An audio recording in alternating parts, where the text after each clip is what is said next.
ओम शांति। ओम शांति। मजा नहीं आया। ओम शांति। अब ठीक है। आज हम सभी शिव जयंती का पावन पर्व मनाने के उपलक्ष्य में एकत्रित हुए हैं। इसलिए सबसे पहले आप सबको शिव जयंती की बहुत बहुत बधाई हो, बधाई हो, बधाई हो। मुझे बहुत खुशी हो रही है कि आज हम सब बैठे हैं गौशाला में। हमारे प्रधान भाई साहब हरी सिंह कासनिया जी भी हमारे बीच में हैं। इनका भी बहुत बहुत आभार भी है हमें यहाँ स्थान देने के लिए और कार्यक्रम करने के लिए। गौ माता का महत्व हमारे शास्त्रों में, हमारे ग्रंथों में और हमारे रोज के जीवन में बहुत ज्यादा है। ऐसा गायन आता है कि गौ माता में 33 करोड़ देवताओं का वास होता है। मुझे आज गौशाला में आकर के एक सच्ची कहानी याद आ रही थी। इंदौर की महारानी अहल्या बाई, नाम सुना है? किस किस ने सुना है? हाथ उठाओ जरा। अच्छा, कुछ एक ने सुना है। तो एक बहुत सुंदर वृत्तांत है उनके जीवन का। और आपको अगर थोड़ी बहुत हिस्ट्री पता हो या ना भी पता हो तो वो शिव की बहुत बड़ी भगत थी। आज से 300 वर्ष पहले उनका जन्म हुआ 1725 में। अभी हमें 2025 में 300 वर्ष पहले उनका जन्म हुआ और 1733 में मात्र 8 वर्ष की आयु में उनकी शादी हो गई। किसी बड़े व्यक्ति ने ये देखा कि इस कन्या में बहुत सारे गुण हैं, तो उन्होंने उनके पिताजी से रिश्ता मांगा और 8 वर्ष की आयु में ही उसकी शादी कर दी गई। और वो शिव की बहुत बड़ी भगत थी और जो भी फैसला सुनाती थी एज ए रानी महारानी होने के नाते, तो उस पे लिखती थी हजूर शंकरा, मतलब भगवान शिव के लिए लिखती थी कि जो भी मैं आदेश कर रही हूँ ये उस परमात्मा ही मेरे सब कुछ है और उनकी आज्ञा से, उनकी छतर छाया में ही मैं ये सब फैसले ले रही हूँ, मेरे वो सब कुछ है। लेकिन उनकी एडमिनिस्ट्रेशन, उनका जो प्रशासन था वो नियमों में बहुत पक्की थी और बहुत सख्त था उसका प्रशासन। उसके पति ने भी शरीर छोड़ा, उसके ससुर ने भी शरीर छोड़ा और एक दिन ऐसा भी आया उसका बेटा भी चला गया। लेकिन उससे पहले, बेटे के जाने से पहले का एक वृत्तांत है कि एक बार उसका बेटा उतना ही ज्यादा नशे में रहता था कि भाई हम राजा महाराजा की फैमिली हैं।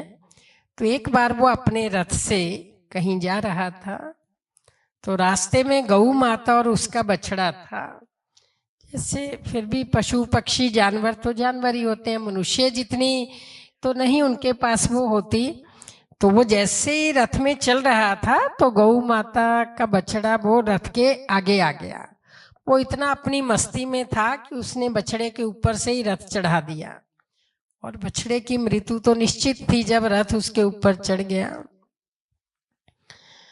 तो उस बछड़े की मृत्यु हो गई। और महारानी जब दरबार में बैठी थी तो वहां पर ना उनके दरबार में एक घंटा लगा हुआ था। भी किसी को भी कोई समस्या होती थी, कुछ कहना होता था, कोई न्याय चाहिए होता था तो वो घंटा बजा देते थे। तो घंटा सुनते ही महारानी फिर नीचे आती, जहाँ उधर जहाँ भी दरबार लगता था वहां आती और उनकी बात सुनती थी। तो वो गौ माता वो घंटा बजा देती। मतलब ये वैसे स्टोरी नहीं, ये रियल बात है। आप इतिहास पढ़ेंगे तो आपको मिलेगा, गौ माता घंटा बजाती है। तो बहुत हैरान होती है महारानी, जैसे ही देखती है कि गौ माता ने घंटा बजाया तो वो कहती जरूर इसके साथ कोई अन्याय हो रहा होगा। तो वो अपने वर्कर्स को जो भी होते हैं वहां पर, तो उनको आदेश करती है कि इस गौ माता के मालिक को बुलाया जाए। तो गौ माता का जो मालिक था, जिनकी वो थी गऊ, तो वो पेश हो जाता है दरबार में और उसको कहती है आप इसके, आज तक कभी नहीं ऐसा हुआ कि गऊ माता ने आके कोई घंटा बजाया हो, अभी तक तो इंसान ही बजाते हैं, तो जरूर आप इनको चारा ठीक से नहीं देते होंगे, जरूर इनकी परवरिश ठीक से नहीं करते होंगे, तो इनको आपसे कोई शिकायत होगी, इसीलिए घंटा बजाया है। तो आप बताओ। वो तो बोल के बता नहीं सकती कि आप क्या कमी रखते हो इनकी पालना में और उसको पूरा करो। तो वो जो मालिक था गौ माता का, मुझे कहता है कि ये न्याय मांगने इसलिए नहीं आई, इसको मेरे से कोई शिकायत नहीं है, इसको किसी और से शिकायत है, लेकिन वो मैं आपको बता नहीं सकता। मुझे डर है कि मुझे कोई सजा ना मिल जाए, उसको बताने के बाद मेरा कोई नुकसान ना हो जाए। तो रानी कहती है चलो मेरा जी आपसे वायदा रहा कि आपको सच्चाई बताने के लिए आपको कोई दंड नहीं मिलेगा, कोई आपका नुकसान नहीं होगा, आप दरबार में बताइए सच्चाई क्या है।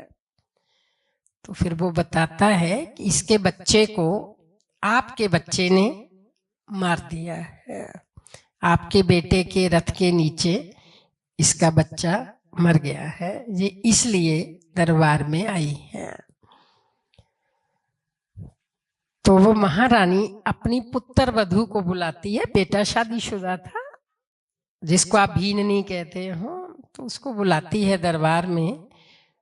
तो उसको पूछती है एक सवाल, कहती अगर कोई भी व्यक्ति किसी माँ के बच्चे को मार दे तो उसको क्या सजा मिलनी चाहिए। तो बहू भी फटाफट कहती है, वो कहती जैसे उसने उसका बच्चा मारा ऐसे ही उसको मार देना चाहिए, ऐसे व्यक्ति को जिंदा रहने का ही अधिकार नहीं है। कहती बस मेरा तो ये फैसला है ही, तेरे से ही पास करवाना था ये फैसला। तो फिर वो अपने ही बच्चे के दरबारियों को आदेश देती है कि इसके हाथ पैर बांध करके इसको वहीं लटा दो जहां पर इसने बछड़े को मारा था। और कोई हिम्मत ही नहीं रखता उसको बांध करके रखने की। चलो जैसे भी करके उसको बांध करके वहां रखा जाता है। और फिर वो अपने जो रथ चला रहा था उसको कहती है इसके ऊपर चढ़ा दीजिए रथ, आप साथ ही बैठी थी, इसको उसी तरह मारना है जैसे कि इसने बछड़े को मारा था। तो वो कहता महारानी जी मेरी इतनी हिम्मत तो नहीं है, मैं आपके बच्चे के ऊपर रथ चढ़ा के मैं सब पाप क्यों करूं, मैं क्यों मारूं। कहती अच्छा तुम्हारे से नहीं होता तो मैं ही कर लेती हूँ। फिर वो खुद ही रथ पकड़ती है और रथ चला के जैसे ही उसके ऊपर चढ़ाने रखती है तो गौ माता आगे आ जाती है।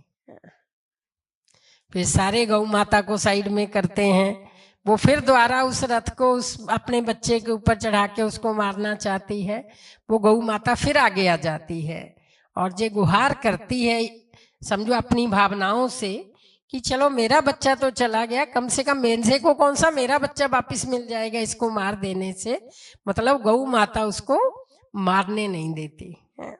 लेकिन बाद में कुछ समय के बाद उसकी वैसे ही मृत्यु हो जाती है जैसे कि एक माँ की वैसे चाहना थी, उस रूप में नहीं तो दूसरे रूप में हो जाती है। तो अब इस कहानी को सुनने के बाद हमें बहुत सारी बातें शिक्षा के रूप में मिलती हैं। सबसे पहले तो गौ माता का महत्व क्या है हम सबके जीवन में। मतलब एक पशु को भी ये समझ है, और कभी कभी हम इंसान क्या करते हैं बदले की भावना में हम कुछ भी कर सकते हैं। एक तो हमें ये शिक्षा मिलती है, दूसरा हमारा सम्मान हमारा श्रद्धा बढ़ती है गौ माता के प्रति, और तीसरी बात कोई भी मुखिया है किसी का भी तो उसको ये पता चलना चाहिए कि एक सच्चा न्याय क्या होता है, उसमें कोई तेरा नहीं मेरा नहीं, जो गलत है उसको सजा मिलनी चाहिए। ऐसी इतिहास में और भी कई कहानियां आती हैं जो हमें बहुत शिक्षा देती हैं।